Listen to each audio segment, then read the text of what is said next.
الله حق تقاته ولا تموتن إلا وأنتم مسلمون.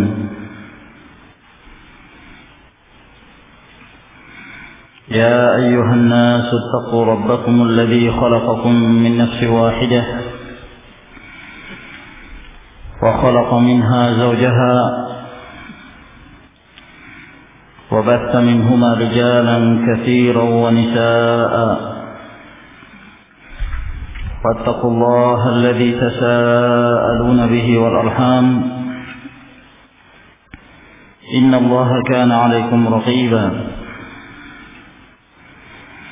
يا أيها الذين آمنوا اتقوا الله وقولوا قولا سديدا يصلح لكم أعمالكم ويغفر لكم ذنوبكم ومن يطع الله ورسوله فقد فاز فوزا عظيما. أما بعد فإن أصدق الحديث كتاب الله تعالى وخير الهدي هدي محمد صلى الله عليه وعلى آله وسلم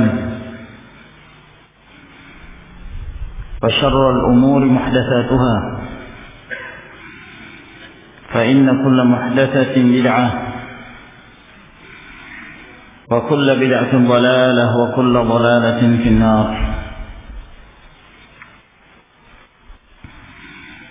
معاشر المسلمين rahimakumullah. Alhamdulillah, pada malam hari ini kita dapat kembali berkumpul dalam pengajian rutin kita dalam membahas kitab Bulughul Maram min Adillatil Ahkam. Dan pada pertemuan yang lalu kita telah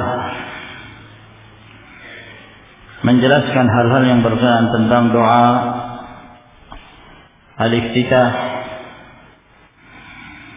doa yang disunnahkan untuk kita mengucapkannya setelah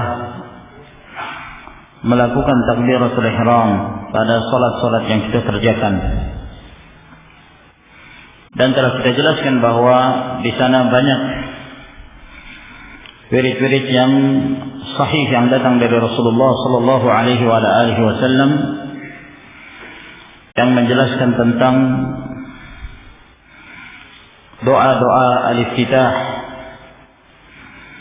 Telah kita sebutkan hadis Abi Hurairah radhiyallahu taala anhu. Telah kita sebutkan pula hadis Umar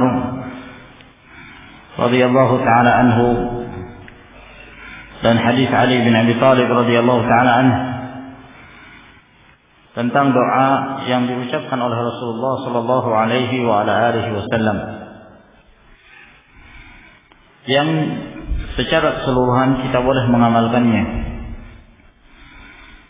Yang mana saja yang hendak kita amalkan dari yang sahih dari Nabi alaihi salatu wassalam,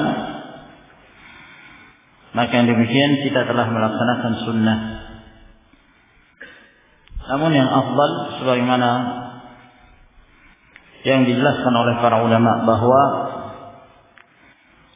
apabila datang kepada kita riwayat-riwayat yang beraneka ragam yang datang dari Rasulullah sallallahu alaihi wasallam yang menjelaskan tentang wirid-wirid yang diucapkan pada satu tempat dengan berbagai macamnya, maka dianjurkan bagi kita untuk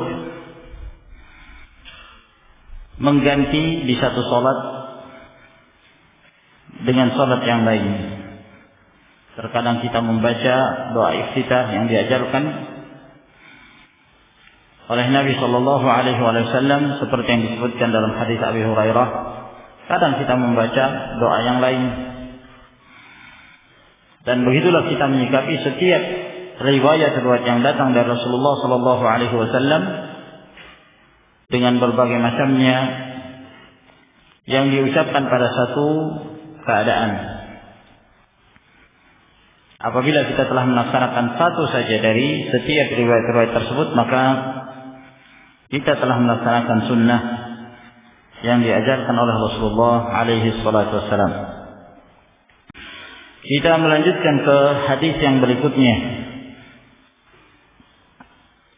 Berkata Al-Hafidh Abdul Fadl Ahmad bin Ali bin Hajar Al-Asqalani rahimahullah ta'ala, wa nahwahu an Abi Sa'id Al-Khudri radhiyallahu anhu marfu'an 'inda al-khamsati. Wa nahwahu maksudnya yakni seperti hadis sebelumnya. Nahwahu di sini maksudnya kembali kepada hadis yang sebelumnya, yaitu hadis Umar. Dan telah kita sebutkan di dalam hadis Umar radhiyallahu ta'ala an bahwa beliau ketika membaca doa iftitah, maka beliau mengatakan subhanakallahumma wa bihamdika wa tabarakasmuka wa ta'ala jadduka wa la ilaha ghairuk. Ini yang sabit dari Umar, dan telah kita sebutkan pada pertemuan yang lalu bahwa di sana ada jalan-jalan yang menunjukkan bahwa riwayat ini sahih datangnya dari Rasulullah sallallahu alaihi wasallam doa iftitah ini. Jadi bukan semata-mata perbuatan Umar tanpa beliau menyandarkannya kepada Rasulullah sallallahu alaihi wasallam. Doa iftitah ini sabit dari Nabi alaihi salatu wasallam. Nah, lalu beliau mengatakan dan yang semisal hadis Umar, maksudnya semisal dalam hal mengucapkan doa iftitah. Dalam riwayat yang lain, di mana diriwayatkan dari Nabi sallallahu alaihi wasallam mengatakan subhanakallahumma wa bihamdika wa tabarakasmuka wa ta'ala jadduka wa la ilaha ghairuk. Ini juga yang diriwayatkan dari jalur yang lain yang akan beliau sebutkan di sini. Yang semisal hadis Umar an Abi Sa'id Al-Khudri, juga datang dari hadis Abu Sa'id Al-Khudri radhiyallahu anhu marfu'an. Marfu'an maksudnya disandarkan kepada Rasulullah sallallahu alaihi wasallam. Indal khamsati, diriwayatkan oleh 5 perawi hadis. 5 telah kita sebutkan bahwa apabila Al-Hafidh Ibnu Hajar rahimahullah mengatakan 5 perawi, maka yang dimaksud adalah Al-Imam Ahmad dengan 4 perawi yang mengarang kitab Sunan, At-Tirmidzi, An-Nasa'i, Abu Daud dan Ibnu Majah. Ditambah dengan Imam Ahmad berarti mereka berjumlah 5. Nah, mereka berlima ini meriwayatkan hadis Abu Sa'id Al-Khudri dari Rasulullah sallallahu alaihi wasallam seperti hadis Umar yang sebelumnya dalam membaca doa iftitah. Wa fihi, namun di dalam riwayat Abu Sa'id ini ada tambahannya, bahwa di dalam hadis tersebut dikatakan wa kana yaqulu ba'da takbir, dan adalah Rasulullah sallallahu alaihi wasallam mengucapkan setelah bertakbir, secara zahir seakan-akan yang beliau maksudkan di sini setelah takbir, yakni setelah takbiratul ihram. Ya. Setelah takbiratul ihram. Ini yang zahir yang disebutkan dalam riwayat ini. Disebutkan dalam riwayat ini dari hadis Abu Sa'id Al-Khudri bahwa Nabi sallallahu alaihi wasallam mengucapkan setelah takbir, a'udzu billahi as-sami'il 'alim minasy syaithanir rajim min hamzihi wa nafthihi wa nafthihi.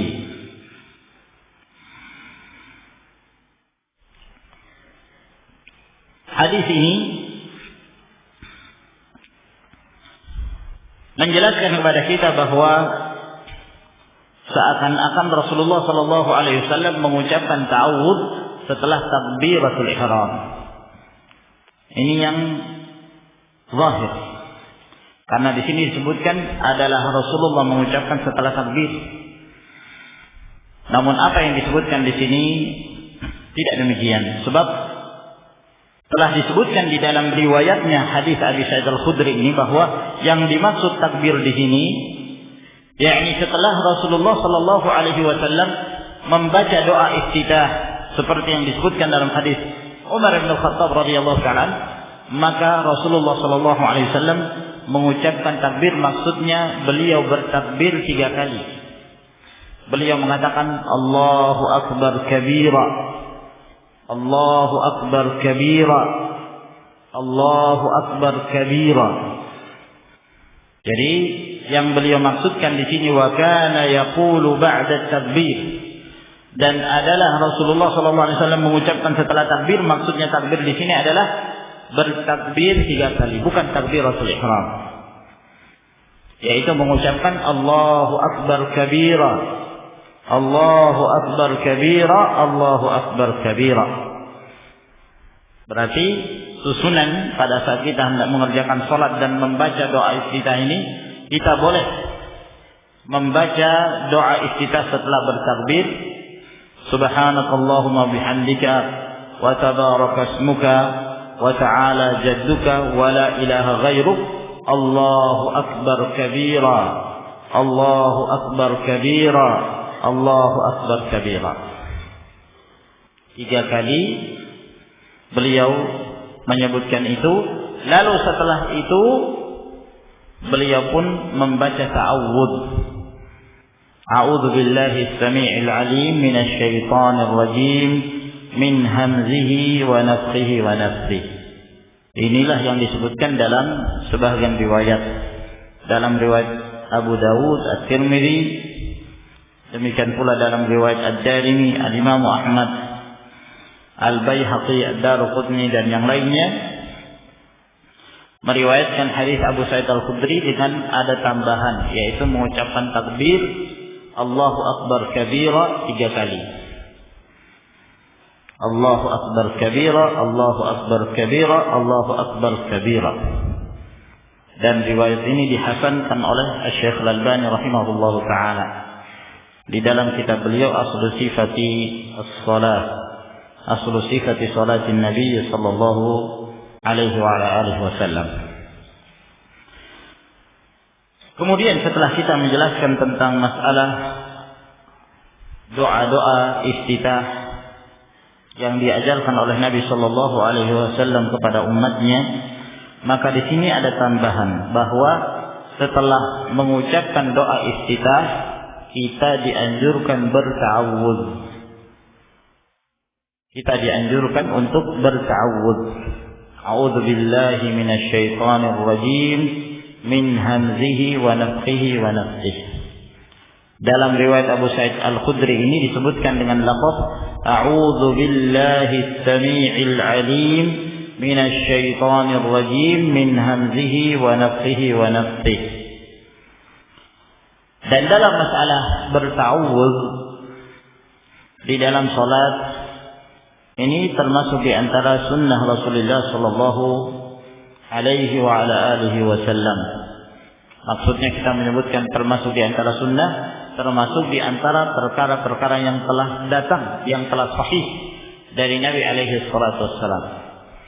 Sebab nanti kita akan sebutkan hukumnya berta'awudz sebelum kita membaca Al-Fatihah. Berkenaan tentang hadis Abu Sa'id Al-Khudri ini, telah saya sebutkan tadi bahwa hadis ini hasan. Dan telah datang riwayat-riwayat yang lain. Ada penguat-penguat yang datang dari jalur yang lain dari beberapa sahabat. Dinukilkan masalah berta'awudz sebelum membaca Al-Fatihah ini dari hadis Jubair bin Mut'im. Juga datang dari hadis Abdullah bin Mas'ud radhiyallahu ta'ala anhuma. Juga datang dari hadis Umar bin Khattab. Juga datang dari hadis Abi Umamah. Namun dalam sebagian riwayat tersebut terjadi pembicaraan karena disebabkan adanya kelemahan dalam sebagian jalan-jalan tersebut. Walhasil bahwa at-ta'awudz adalah perkara yang sahih, yang disyariatkan. Dan riwayat-riwayat yang datang dari Nabi sallallahu alaihi wasallam itu berbeda-beda. Dalam sebagian riwayat seperti dalam riwayat Abu Sa'id ini disebutkan dengan lafaz a'udzu billahi as-sami'il 'alim. Ada tambahan as-sami'il 'alim minasy syaithanir rajim min hamzihi wa nafthihi wa nafthihi. Dalam riwayat yang lain dari hadis Jubair bin Mut'im itu disebutkan tapi tanpa ada tambahan as-sami'il alim. Namun disebutkan di sana dengan lafaz inni a'udzubika minasy syaithanir rajim min hamzihi wa nafthihi wa nafthihi. Inni a'udzubika minasy syaithanir rajim min hamzihi wa nafthihi wa nafthihi. Dalam sebahagian jalan dalam riwayat Abdullah bin Mas'ud ada tambahan Allahumma di depannya. Allahumma inni a'udzubika minasy syaithanir rajim min hamzihi wa nafthihi wa nafthihi. Demikian pula yang disebutkan dalam hadis Abi Umamah.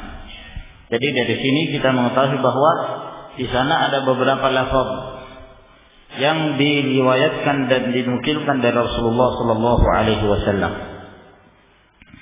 Di antara lafaz yang datang sebagaimana kita sebutkan, a'udzu billahi as-sami'il alim. Ada tambahan as-sami'il alim minasy syaithanir rajim min hamzihi wa nafthihi wa nafthihi. Walaupun terjadi khilaf di kalangan para ulama tentang tambahan ini, namun Asy-Syaikh Al-Albani rahimahullah beliau menghasankan riwayat tambahan as-sami'il alim, menunjukkan bahwa apabila seorang hendak membaca Al-Qur'an Karim maka dia dianjurkan membaca ta'awudz seperti yang diajarkan oleh Nabi sallallahu alaihi wasallam.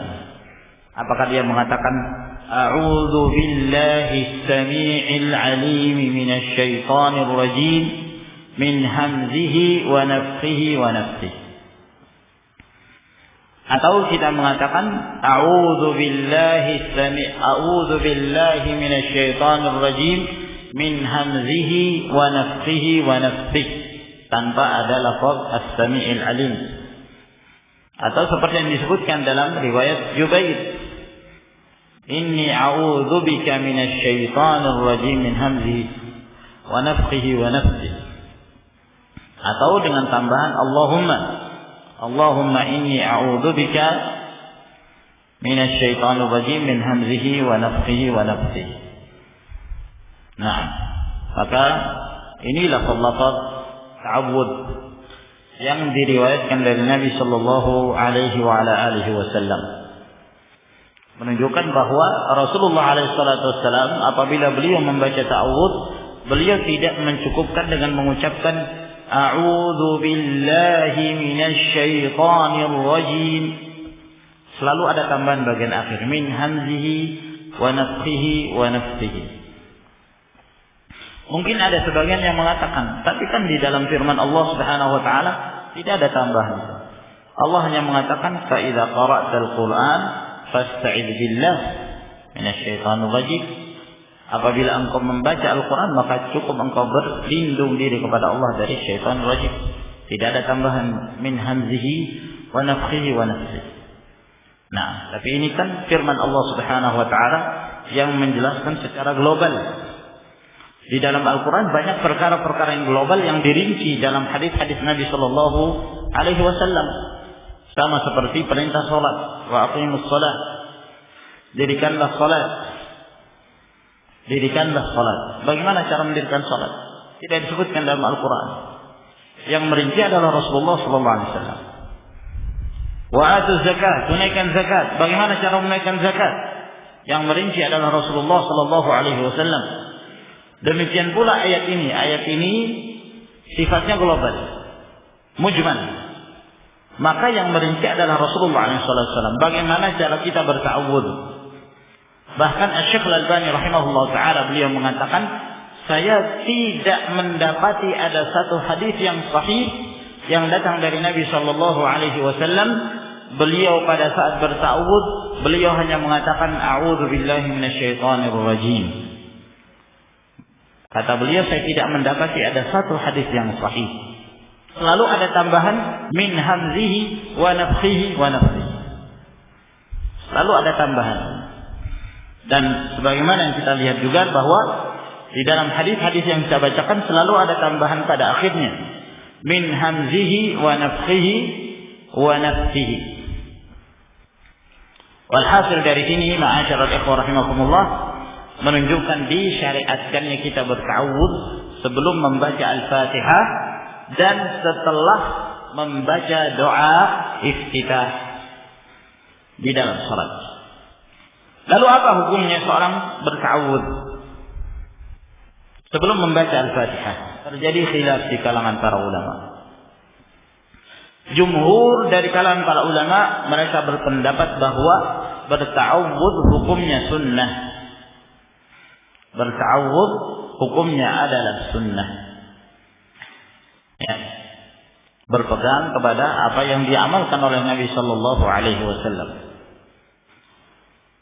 Pendapat yang kedua yang dinukilkan dari Al-Imam Malik rahimahullah, beliau mengatakan bahwa tidak disukai seseorang itu berta'awudz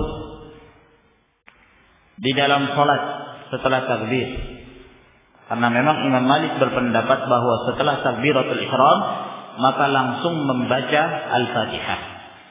Tidak ada doa iftitah dan tidak ada ta'awudz. Ini pendapat Al-Imam Malik rahimahullah, dan tentunya pendapat ini adalah pendapat yang lemah.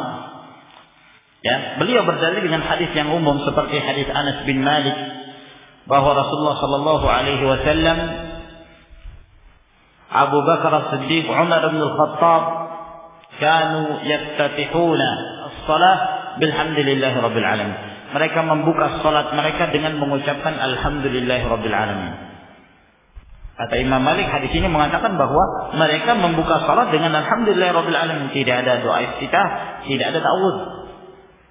Padahal yang dimaksud hadis Anas ini, Anas bin Malik hendak menjelaskan bahwa Rasulullah sallallahu alaihi wasallam itu ketika beliau memulai salatnya, beliau memulai dalam hal menjaharkan, mengeraskan bacaan suara.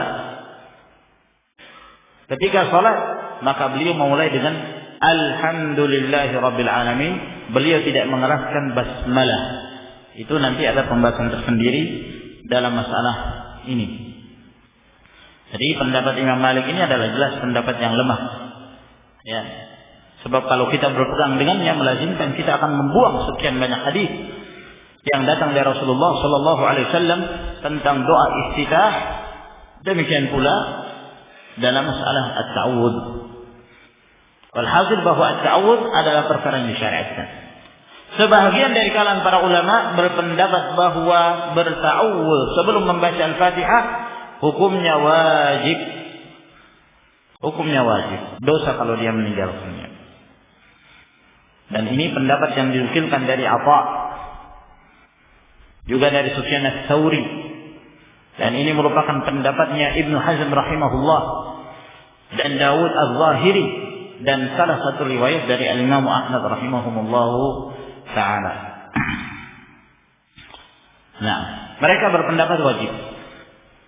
Dan pendapat ini yang zahir, yang lebih mendekati kebenaran, bahwa berta'awudz sebelum membaca Al-Fatihah hukumnya adalah wajib. Sebab berta'awudz sebelum membaca Al-Fatihah, Al-Fatihah termasuk dari Al-Quran Al-Karim, maka dia termasuk dalam keumuman firman Allah Subhanahu wa taala, di mana Allah Azza wa Jalla berfirman, "Fa idza qara'tal Qur'ana fasta'idz billah." Apabila engkau hendak membaca Al-Quran, maka berta'awudzlah kamu kepada Allah Subhanahu wa ta'ala. Ini perintah dari Allah Subhanahu wa ta'ala. Sering kita menyebutkan kaidah yang disebutkan oleh para ulama dalam masalah perintah, baik di dalam Al-Quranul Karim atau di dalam hadis-hadis Nabi sallallahu alaihi wasallam, bahwa asal hukum perintah yang datang dari Allah atau perintah yang datang dari Rasulullah sallallahu alaihi wasallam, asal hukumnya adalah wajib selama tidak ada dalil yang memalingkan dari kewajiban itu. Maka ini pendapat yang sangat kuat, berpegang kepada keumuman firman Allah Subhanahu wa taala, "Fa idza qara'tal Qur'an fasta'idz billah." Apabila engkau hendak membaca Al-Qur'anul Karim, maka berta'awudzlah. Berlindung dirilah engkau kepada Allah Subhanahu wa taala. Maka ini perintah dan menunjukkan wajib. Oleh karena itu pendapat yang sahih dalam masalah ini adalah pendapat yang mereka berpendapat berta'awudz sebelum membaca Al-Fatihah hukumnya adalah wajib. Dan juga diperselisihkan di kalangan para ulama dalam masalah berta'awudz di dalam salat. Apakah kita berta'awudz setiap rakaat? Dalam artian setiap kali kita hendak membaca Al-Fatihah kita ta'awudz lagi? Ya. Atau cukup pada rakaat yang pertama? Setelah kita membaca doa iftitah baru kita berta'awudz, lalu kemudian kita membaca Al-Fatihah. Pada rakaat yang kedua tidak perlu lagi kita langsung membaca basmalah dan Al-Fatihah. Nah, ini ma'asyiral ikhwah rahimakumullah juga terjadi khilaf di kalangan para ulama, dan pendapat yang sahih dalam hal ini bahwa berta'awudz wallahu taala alam hanya pada rakaat yang pertama. Hanya pada rakaat yang pertama. Dan ini juga pendapat yang dikuatkan oleh Syekh Shalih Al-Fauzan rahimahullahu taala bahwa dianjurkan berta'awudz hanya pada rakaat yang pertama, karena itulah yang sabit yang datang dari Rasulullah sallallahu alaihi wasallam. Karena satu salat itu ibaratnya adalah merupakan satu kesatuan yang tidak terpisahkan. Sehingga bacaan di rakaat yang kedua itu tetap berhubungan dengan rakaat yang pertama. Bacaan di rakaat yang ketiga dan keempat tetap hubungannya dengan rakaat yang pertama, sehingga ta'awudz cukup pada rakaat yang pertama saja. Adapun pada rakaat-rakaat yang berikutnya maka cukup kita membaca Al-Fatihah. Wallahu taala alam. Kemudian tentang masalah at-ta'awudz yang disebutkan di dalam hadis ini, A'udzu billahi as-sami'il 'alim minasy syaithanir rajim min hamzihi wa nafthihi wa nafthihi. A'udzu, aku berlindung dari al-'audzu, talabul 'audz, meminta perlindungan diri kepada Allah Subhanahu wa taala. A'udzu artinya al-taji'u wa a'tasim. Aku berlindung dan aku meminta pemeliharaan dari Allah Subhanahu wa taala. Maka Allah huwal ma'az, tempat perlindungan. Ya. Dan para ulama membedakan antara al-'audzu dengan al-lawdzu. Al-'audzu dengan al-lawdzu. Kalau al-'audzu dengan ain maknanya adalah menghindar dari kejahatan. Ya. Lari dari kejahatan kepada Allah Subhanahu wa taala. Tapi kalau al-lawdzu dengan lam itu maknanya adalah meminta kebaikan, mengharapkan kebaikan kepada Allah Subhanahu wa taala. A'udzu billahi, aku berlindung diri kepada Allah. Menunjukkan bahwa berlindung diri itu termasuk di antara perkara ibadah yang tidak boleh diserahkan kepada selain Allah Subhanahu wa taala. Apa-apa yang tidak mampu satupun dari kalangan makhluk ini, yang hanya mampu hanyalah Allah Subhanahu wa taala yang memberikan perlindungan, yang mendatangkan manfaat dan yang menolak kemudaratan, hanya milik Allah.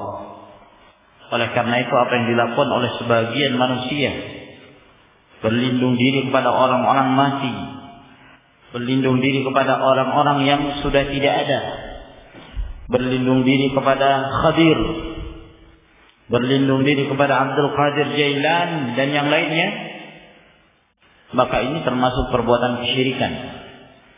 Sebab beristi'adzah termasuk dalam perkara ibadah, tidak boleh dipalingkan dari Allah Subhanahu wa taala. Aku berlindung diri kepada Allah As-Sami'il 'Alim, yang maha mendengar dan maha berilmu, maha mengetahui. Maka ini menetapkan dua dari nama Allah. Allah itu bernama As-Sami' dan Allah juga bernama Al-Alim. As-Sami' yang memiliki sifatus sama', bahwa Allah Subhanahu wa taala memiliki sifat maha mendengar. Mendengar segala sesuatu. Tidak tersamarkan dari Allah Subhanahu wa taala. Ikhtilaful alsun, berbeda-bedanya pembicaraan manusia, berbeda-bedanya bahasa mereka. semuanya didengarkan oleh Allah Subhanahu wa taala. Sehingga dalam hal ini ma'asyiral ikhwah rahimakumullah, apabila kita menetapkan nama dan sifat-sifat Allah Subhanahu wa taala, kita menetapkan sifat bagi Allah namun tidak sama dengan sifat makhluk. Jangan kita menyerupakan sifat Allah dengan sifat makhluk. Laisa kamitslihi syai' wa huwas samiul basir. Sebab Allah itu tidak ada sesuatu apapun yang menyerupainya. Allah mendengar, manusia juga mendengar. Allah punya ilmu, manusia juga punya ilmu. Tapi tidak sama antara pendengaran Allah dengan pendengaran makhluk. Kalau makhluk mendengar dalam batas yang sudah ditentukan, ya kan? Pendengarannya. Itu kalau dalam batas normal. Kadang-kadang kurang, ya, karena mungkin gendang telinganya sudah hancur. Sehingga dia tidak mendengarkan sesuatu dari jarak dekat. Tapi Allah Subhanahu wa taala mendengarkan segala sesuatu. Allah Subhanahu wa taala mengetahui segala sesuatu. Qad sami'a Allahu qawla allati tujadiluka fi zawjiha wa tashtaki ila Allah wallahu yasma'u tahawurakuma. Ayat ini turun berkenaan tentang seorang wanita yang mengadu kepada Rasulullah sallallahu alaihi wasallam tentang suami yang melakukan zihar. Suaminya mengatakan kepada wanita ini, "Kamu itu seperti punggungnya ibuku. Anti alayya ka dhahri ummi." Kamu ini seperti punggungnya ibuku. Di zaman jahiliyah dahulu itu kalimat yang seperti ini itu dianggap apa? Dianggap tolak. Dianggap kata-kata perceraian. Sehingga pada waktu itu wanita yang telah dikatakan ini tidak mau mendekati suaminya sampai dia datang kepada Rasulullah sallallahu alaihi wasallam. Disamakan antara istrinya dengan ibunya, punggung istrinya dengan punggung ibunya. Nah, lalu kemudian dia datang kepada Rasulullah mengadukan hal ini. Terjadi perbincangan antara Rasulullah dengan wanita ini yang tidak didengarkan oleh Aisyah yang ada di sebelahnya. Ya.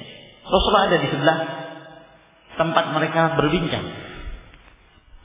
Aisyah radhiyallahu ta'ala anha tidak mendengarkan sama sekali apa yang mereka perbincangkan. Ketika terjadi perbincangan, wanita ini mengadu kepada Rasulullah sallallahu alaihi wasallam. Allah memberikan jawaban. Turun firman Allah, "Qad sami'a Allah qawla allati tujadiluka fi zawjiha."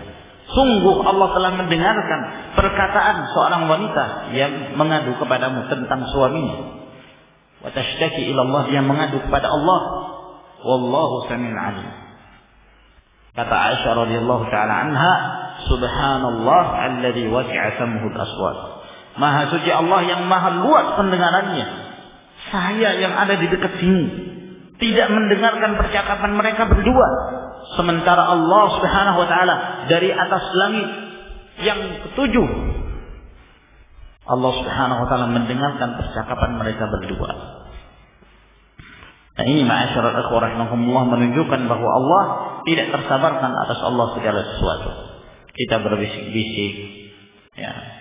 Ma yakunu min najwa thalathatin illa huwa rabi'uhum wala khamsatin illa huwa sadisuhum wala adna min dzalika wala aktsar illa huwa ma'ahum aina ma kanu.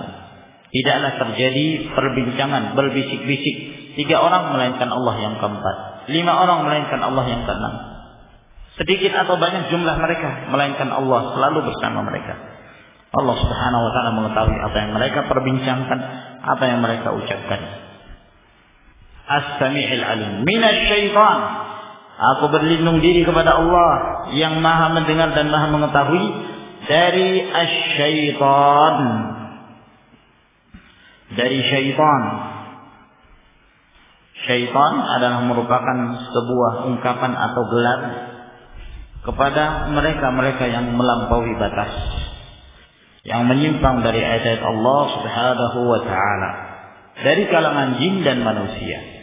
Jadi syaitan itu bukan hanya dari kalangan jin saja, manusia juga. Wa kadzalika ja'alna likulli nabiyyin aduwan syayatinal insi wal jin.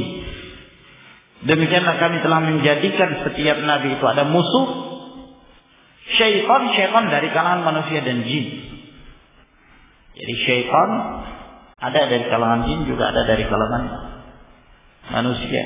Nah, ya, makanya kalau mungkin ada yang mengatakan kenapa kok di dalam hadis Nabi Shallallahu Alaihi Wasallam disebutkan kalau tiba bulan Ramadan maka dibelenggulah para syaitan, wasufidatis syayatin, dalam riwayat yang lain maradatul jin, jin-jin yang telah melampaui batas, ya. Jin-jin yang jahat itu dibelenggu. Tapi kenapa masih terjadi kemaksiatan? Ya, masih tinggal syaitan-syaitan manusia masih menyebar. Ya, yang dibelenggu itu syaitan-syaitan dari kalangan jin. Dan syaitan, kenapa mereka dinamakan syaitan? Ada yang mengatakan berasal dari kata syatana. Syatana itu artinya ba'uda, jauh.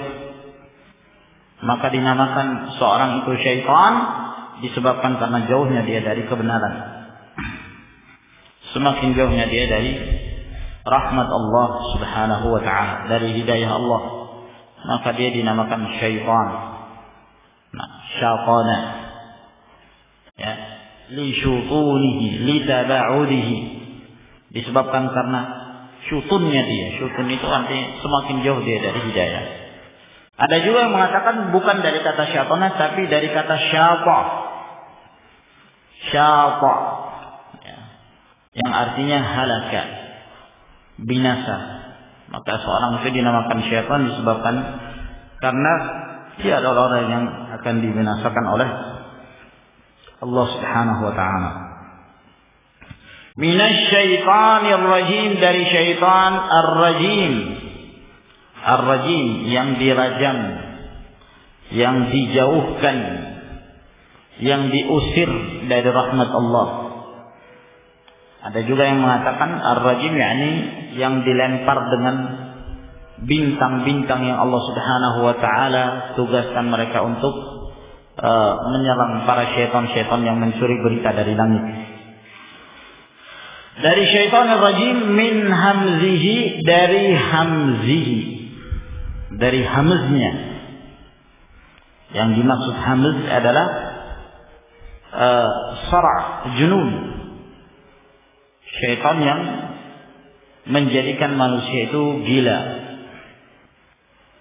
Makanya kadang-kadang ada seorang yang ya teriak tidak jelas, melakukan gerakan-gerakan yang aneh, terus kita katakan orang ini kerasukan syaitan, orang ini kemasukan syaitan, ya, kemasukan jin, masrur.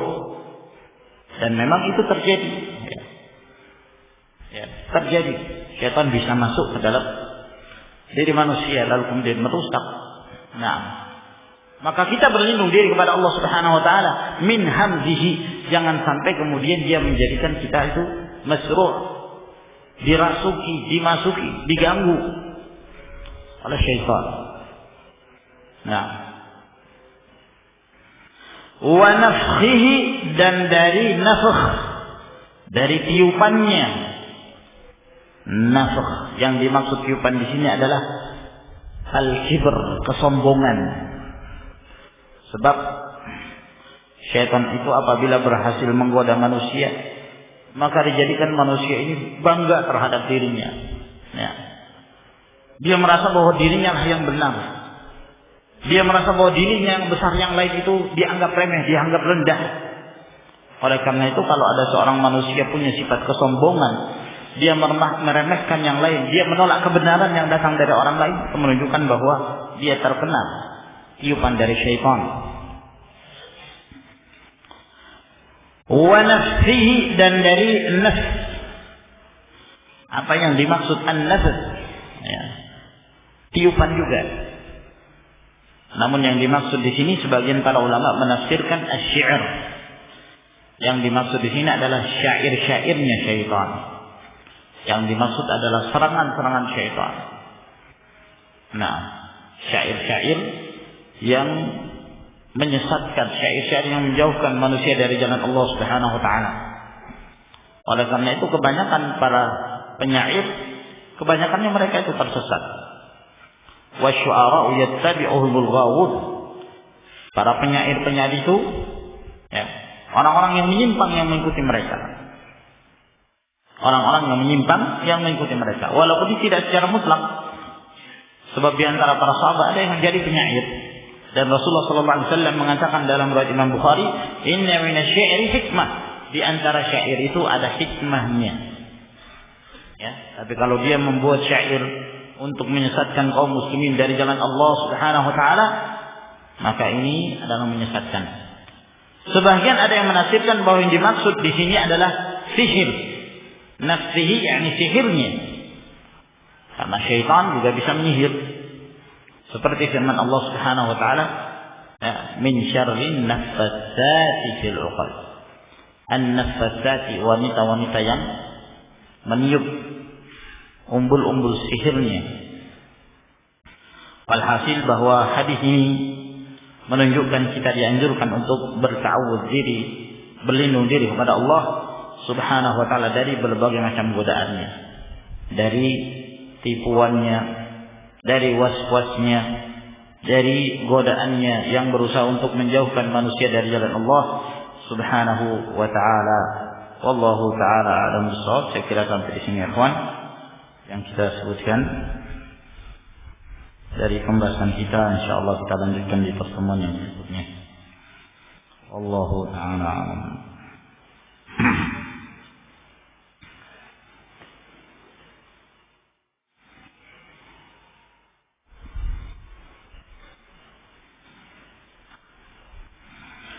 Apa hukumnya untuk tidak menghafal dalil dari ilmu-ilmu agama, namun hanya mencukupkan diri dengan sebatas pemahaman lalu mengamalkannya, yang dalam keadaan meyakini bahwa di sana memang ada dalil-dalil yang jelas yang menerangkannya dari ilmu-ilmu agama tersebut. Nah, kalau kita tidak menghafal dalil, maka ilmu ini cukup kita sendiri yang merasakan, kita sendiri yang merasa tenang dalam mengamalkannya. Artinya tidak bisa ditransfer kepada orang lain. Karena begitu kita ingin menyampaikan pada orang lain, orang itu bertanya, mana dalilnya? Pokoknya ada. Ada deh dalilnya. Mana? Pokoknya ada. Kata pokoknya ada ini tidak menenangkan orang. Ya. Nah, dia membutuhkan dalil yang jelas. Nah, ya kalau dia mungkin, ya, karena mungkin dia pernah membaca, ya, dia mengetahui dalilnya dengan jelas, atau dia pernah mendengarkan hadisnya dengan jelas, tapi belum tentu dia akan bisa mentransfer kepada yang lain. Oleh karena itu sangat-sangat dianjurkan bagi seorang kalau dia punya waktu, kesempatan, hafal satu dalil, masya Allah, satu hari satu dalil, setahun berapa hari? 360 sekian hari, ya, sudah 360 hadis yang kita hafal. Nah, ya. Tapi gimana? Hari ini hafal, besok lupa lagi. Tak apa-apa, hafal dulu. Ya, masalah lupa itu kebiasaan manusia itu. Nah, tapi kalau kita sudah pernah menghafal, minimal sudah sempat melengket, sempat melekat, ya, dalam hafalan kita, sehingga untuk memurajaah, mengulangi itu lebih mudah. Ya, daripada tidak sama sekali. Jangan mengikuti pendapat orang, ya. Banyak hafalan, banyak lupa. Tidak menghafal, tidak lupa-lupa. Kalau begitu saya nggak usah menghafal, supaya nggak lupa sama sekali. Nah, ini kerugian namanya. Rasulullah SAW mengatakan, "Nadzarallahu imra'an sami'a minna haditsan fahafidhahu, farubba muballighin aw min sami', farubba muballighin aw min sami', wa rubba حامل فقه ليس بفقيه ورب حامل فقه إلى من هو أفقه منه." Kata Nabi sallallahu alaihi wasallam, Allah Subhanahu wa taala memberikan kenikmatan kepada seseorang yang telah mendengarkan dari kami sebuah hadis lalu dia menghafalnya. Dia memeliharanya. Jadi mendengar kemudian menghafal. Lalu dia sampaikan kepada orang lain. Nah, kalau dia hafal, gimana dia? Dia tidak menghafal, gimana dia tidak? Dia akan menyampaikan kepada orang lain. Boleh jadi orang yang membawa ilmu itu dia tidak faqih. Dia kurang bisa memahami hadis yang dia hafal. Boleh jadi ketika dia menyampaikan kepada orang lain yang dia sampaikan itu lebih mampu memahami hadis tersebut. Maka kita mendapatkan pahala, kita memberikan ya, petunjuk kepada seseorang pada kebaikan, maka sangat dianjurkan, ya, sangat dianjurkan. Dan itu adalah merupakan senjata untuk membantah mereka-mereka yang beramal tanpa dalil. Apabila seseorang sakit pada hari Jumat, kemudian ia sholat Jumat di rumah sendirian, maka apakah sholatnya 2 rakaat atau 4 rakaat? Sholat duhur, ya, dia sholat duhur. Ini yang sabit dari para sahabat, di antaranya dari Abdullah bin Mas'ud radhiyallahu ta'ala. Jadi kalau dia tidak sempat melaksanakan sholat Jumat, maka dianjurkan bagi dia untuk sholat zuhur 4 rakaat.